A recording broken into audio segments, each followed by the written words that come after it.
او بعض خلک بیا په محرم الحرام کې ودونه نه کوي او ودونه یې کژلي د ودونه څخه کرکه کوي په دا میاشته کې چې په محرم کې ودونه کول ښه کار نه دی. ډېر کسان دغه خبره کوي، نو دا خبره د دوی د غلطه ده او دا د جاهلیت خبره ده. دې ته ښځولۍ خبرې وایي. دا ښځولۍ خبرې دي چې په محرم کې واده کول نه دی جایز. بعضې کسان وایي په سفره کې واده کول ښه کار نه دی.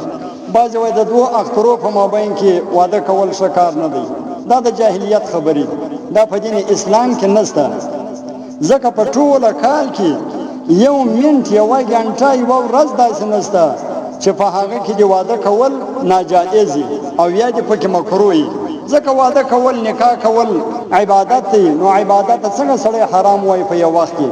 لہذا واده کول که په سفر کې او که په محرم الحرام کې که د دوه اخترو په مابین کې هېڅ باک نه لري، جایز عمل دی.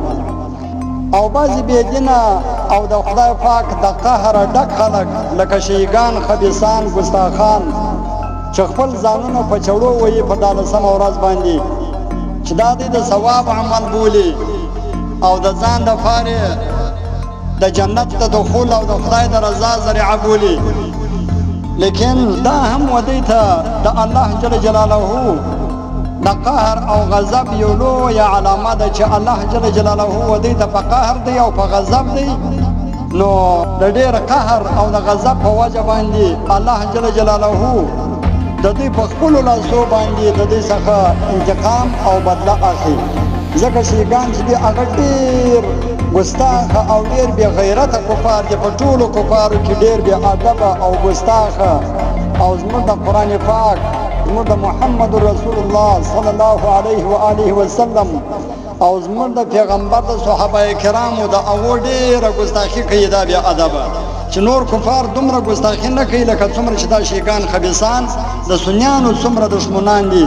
او زموږ د قرآن پاک او زموږ د خوږ پیغمبر، زموږ د صحابه کرامو چې څومره دښمنان دي، تقریبا یو کافر دا رقم نه دی. هسې خو ټوله کافران چې دي یو شی دي، خو لیکن دوی ډېر ګستاخه کفار دي. نو الله جل جلاله دغه انتقام د دې محرم په 10مه باندې د دوی په لاسو باندې اخلي چې دوی په خپلو لاسو باندې خپل ځانونه مرداروي. دا د دنیا سزا ده چې په آخرت کې به بیا الله جل جلاله کومه سزا ورکوي، دا الله تعالی ته معلومه ده. خو ارمان دا ځای دی چې دا چړې موږ ته راکړې وایي او دا زنجیران او دا چاقوګانې موږ ته راکړې وایي او دوی ځانونه راته پرېستلي وایي یا ځانونه راته درولي وایي، خوند بیا هلته کړی وایي. څکه چې دوی خپل ځانونه په خپله ولي او ډېر سلو یې ولي. لږ دا چړې زموږ په لاس راکړې او خوند بیا هلته انشاءالله تعالی کړی وایي که خدای کول. خو خدای تعالی مې د داسې عذاب او د دا رقم د الله جل جلاله د نافرمانۍ څخه، د خدای د قهر څخه، د خدای د غضب څخه د خدای پاک وساتي. الله چې دا رقم غضب پر موږ باندې نه کوي.